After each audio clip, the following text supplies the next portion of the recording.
Alright, so we've got Dimi Poulos here, or Dimitras otherwise known as Dimi Poulos. She's here. We're going to demonstrate a little segment on what I call the flat bit. But more importantly, something that I use to address, actually more so gauge whether somebody's going to have lower back problems or not. The flat bit refers to something I find on the lower back, especially, and I focus on the flat bit, especially when someone's got lower back pain, but their hamstrings are really good and their flexibility is pretty good, but they've got lower back pain. So this is what we do. So this is Dimi actually has this in the past, and we're working on it. She's addressing it as we go, and she's been working on this every day. So she was much worse than what you're going to see. Dimi, could you go face that way, please? And just touch your toes. So can we see this section here? If you want to just come closer. If you can see this section here, where that area there is a lot flatter than this curved section, and then obviously that curved section. Really, we should be able to curve each segment perfectly.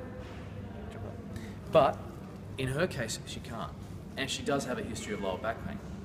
So what we've got to do is we've got to teach her brain, this is controlled up here, we've got to teach her brain to actually bend each vertebrae properly. Now just touch her toes again, and just see where she reaches. So she can touch her toes. Like I said, she's been working on this, but we're gonna improve that even further. So Dimi, could you jump down and show people how you fix it? So I usually use a good cat, or happy cat, angry cat, whatever you want to call it, cat, camel. I've got about 10 names for this thing, but go for it.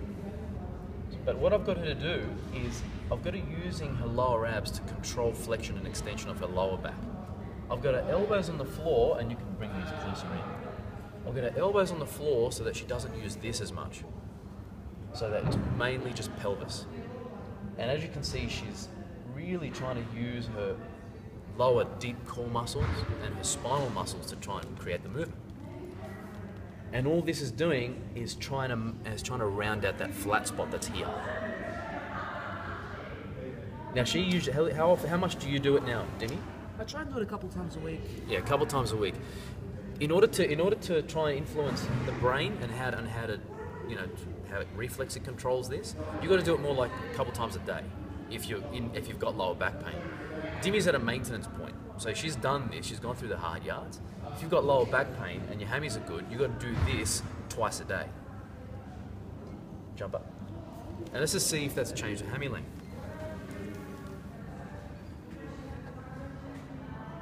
Right, so actually it's not hammy length. Her hammies are good.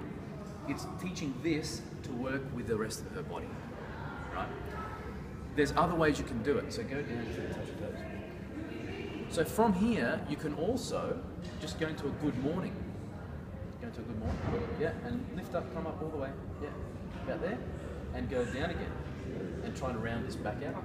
Yeah, round it out, and then go into a good morning again, and then round it out, push this up to the ceiling,